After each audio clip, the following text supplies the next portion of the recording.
بعد التخرُّج في روسيا المشكلة مش إنّك خلّصت طِب، المشكلة إنّك مش عارف أنت مين، هل أنت دكتور، هل أنت طالب لسّه مخلّص، هل أنت عاوز تقعد تشتغل في روسيا، هل أنت عاوز ترجع مصر، هل أنت عاوز تسيب المجال ده كلّه، والسؤال اللي بيطارد الكل، هل في حياة بعد التخرُّج والّا لسّه هافضل آخُد مصروف من أهلي؟ السلام عليكم، أنا اسمي أحمد، خرجت من كلية الطِب في روسيا سنة 2025، حاصل على تصريح من وزارة المهن الطبية في روسيا، ودلوقتي بادرس تخصُّص جهاز هضمي بمنحة من الحكومة الروسية. في الفيديو اللي فات اتكلّمنا عن أسباب فشل الناس في روسيا، وقُلنا إن الموضوع ليه أسباب حقيقية وإنه مش غباء.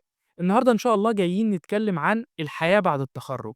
هل في حياة بعد التخرُّج في روسيا؟ هل في حياة بعد التخرُّج من روسيا في مصر؟ وعشان نكون واضحين، أنا النهارده جاي أتكلم عن الطريق، إيه الموجود هنا وإيه اللي موجود هنا. أنا مش جاي أقول لك ده أحسن أو ده أحسن، مش جاي أقول لك اختار ده أو اختار ده. كل واحد فينا عنده أولوياته، مسؤولياته، وحتى تفضيلاته الشخصية. فأنا بس جاي أورّيك الطريق وأعرّفك أنت واقف فين. أغلب الناس بعد التخرُّج ما بتختارش ولكن بتسيب الخوف يختار ليها، الخوف من إنها تكون ضيّعت 6 سنين على الفاضي، مجهود وفلوس ووقت، الخوف من إنها ترجع مصر وتتزنق هناك وما تعرفش تخرج من مصر تاني، الخوف إنها تقعد في روسيا وتكمّل بس ما تعرفش تتأقلم، مش بس من ناحية اللغة، من ناحية الناس، من ناحية العادات، من ناحية التقاليد.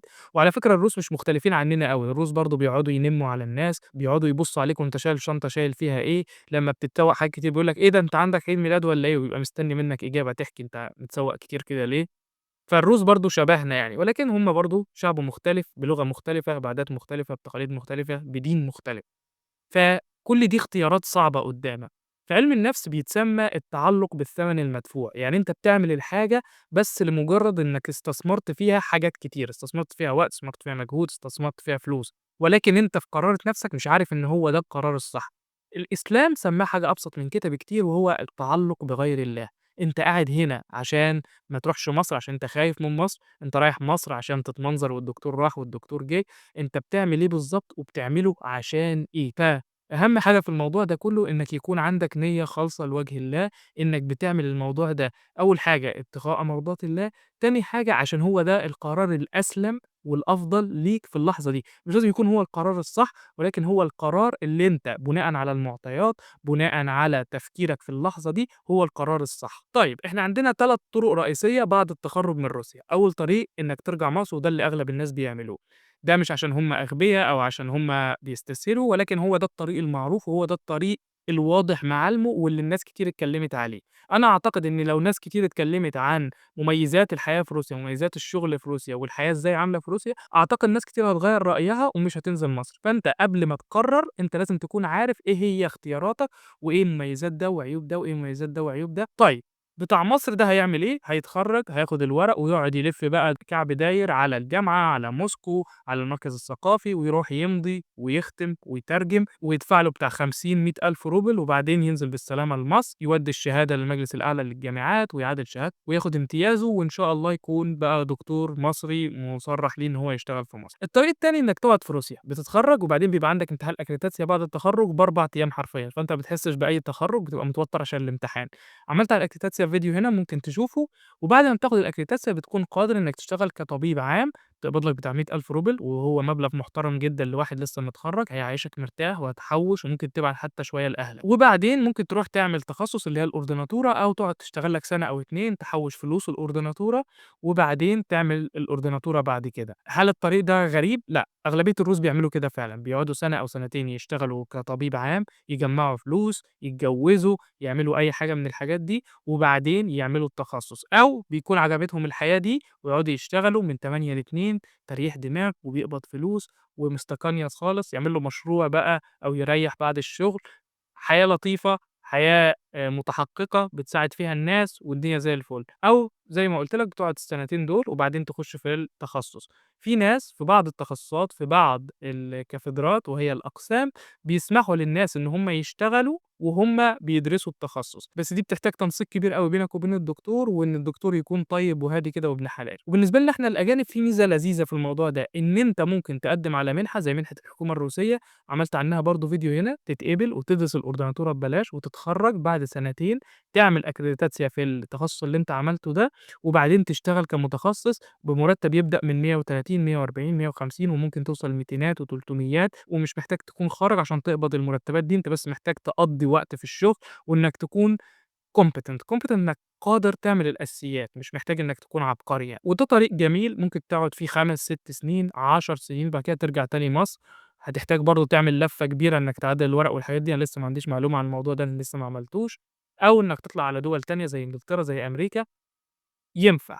الطريق طويل، بس هو ينفع، أنا باحاول فيه دلوقتي، هاكلمكم عنه لو وصلت له إن شاء الله، لو ما وصلتلوش هنعمل نفسنا ما كأننا ما قلناش حاجة عن الموضوع ده ونكمل حياتنا عادي. الطريق التالت هو إن الواحد يعلّق.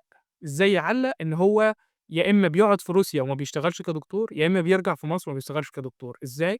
إن هو بيكون لقى له مصلحة في روسيا، بقى بيشتغل حاجة في روسيا من وهو طالب، وبقى بيطلّع فلوس وبقى جميل، وبقى بيجيب طلاب والّا بيشتغل على تاكسي والّا بيشتغل في الdelivery، وبقى بيعمل فلوس وبقى قادر إن هو يصرف على نفسه حتى يبعت لأهله، لإن الدنيا في روسيا سهلة شوية إنك تطلّع فلوس، مش سهلة أوي، ما حدش ييجي بس عشان يشتغل، ولكن لو أنت اجتهدت وركزت هتقدر تطلّع فلوس. إن شاء الله ناوي في المستقبل أعمل فيديو عن إزاي تشتغل في روسيا كطالب، وإزاي تشتغل في روسيا حتى بعد التخرُّج، ولكن الموضوع ده بيكون مؤقت، لإنك مش هتقدر تشتغل حياتك كلها سمسار بتجيب طلبة، أو واحد بيوصّل أوردرات، أو شغّال في مطعم، أو شغّال هنا، أو شغّال هناك. أنت بتدرس ودفعت فلوس ودفعت وقت ودفعت مجهود عشان تدرس حاجة محددة أو تخصُّص محدد، أو بيرجع في مصر ويتزنق بقى في ورق أو يكسّل أو الموضوع يكون صعب عليه، مش عشان هو غبي ولكن عشان الدنيا في مصر قاتلة، بالنسبة لي أنا على الأقل. في ناس هتستحمل وهيبقوا رجالة، ربنا يوفقهم، وبيشوف له مصلحة برضه يعملها من وهو في مصر. يعني أنا شُفت ناس بيشتغلوا مترجمين روسي، بيشتغلوا بيسفّروا برضه طلبة. موضوع الطلبة ده غريب أوي يا جماعة.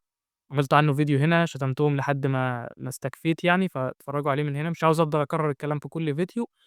وبيعلّقوا، في منهم اللي ربنا بيكرمهم وبيطلّعوا فلوس، لإن إحنا مش هدفنا إن إحنا نكون دكاترة، إحنا هدفنا نكون بني آدمين مسلمين وبنطيع ربنا سبحانه وتعالى، وبنكون متحققين شوية في اللي إحنا عاوزين نعمله، فلو هُم مبسوطين ربنا يوفقهم يعني. ولكن موضوع التعليقة ده أنا ما اتمنالهوش لنفسي ولا أتمناه ليكم، فخلّي بالكم من الموضوع ده. الخسارة الحقيقية مش إنك تكمّل أو تمشي، الخسارة الحقيقية إنك تكون بتعمل حاجة أنت مش مقتنع بيها من الأول، أو إنك تكتشف إن الحاجة دي ما كانتش صح، ولكن أنت بس مكمّل فيها عشان أنت بدأتها. ما فيش أي نُبل في إنك بس تعافر وإنك تتعب، وما فيش أي حاجة في الآخر. يعني أنا بس بُصّوا يا جماعة أنا تعبان، أنا باشقى، أنا باتعب، بس ما فيش نُبل في التعب ذاته، النُبل في إنك بتتعب لهدف سامي أو لهدف كويس. فمجرّد التعب ده ما بيعفكش من إنك تشغّل دماغك، فمش معنى إنك بتتعب ده معناه إنك بتحقق. تعب مهم، تعب مفيد، ولكن بتتعب عشان تروح فين، أو أنت شايف إيه. تاني، القرار مش لازم يكون صحيح، ولكن لازم يكون على الأقل أنت مختاره بناءً على حاجات. يعني أنا لو جيت سألتك أنت بتعمل كده ليه؟ هتقول لي عشان 1، 2، 3، أو على الأقل وقت ما قررت كان في 1، 2، 3 والحاجات دي لسه ما اتغيرتش لحد دلوقتي، وأنا مكمل في الطريق ده عشان ده أحسن حاجة أنا شايفها مناسبة ليّا. فنجاوب على السؤال، هل في حياة بعد التخرُّج؟ في حياة، في حياة في روسيا، في حياة في مصر، في حياة في إنجلترا، في حياة في أمريكا، ولكن أنت لازم تكون عارف أنت بتدوّر على أنهي حياة، وهتوصل للحياة دي إزاي. ده كان كل اللي عندي، أعتقد دلوقتي بقى في شوية كومنتات، فممكن تقولوا لي في الكومنتات إيه الأفكار أو إيه الحاجات اللي أنتم عاوزين نتكلم عنها. أنا على الإنستجرام @دكتور فرج، كلموني، يالّا نرغي مع بعض، لسه ما عنديش followers فممكن أجاوب على كل الناس. أشوفكم الفيديو الجاي، سلام عليكم.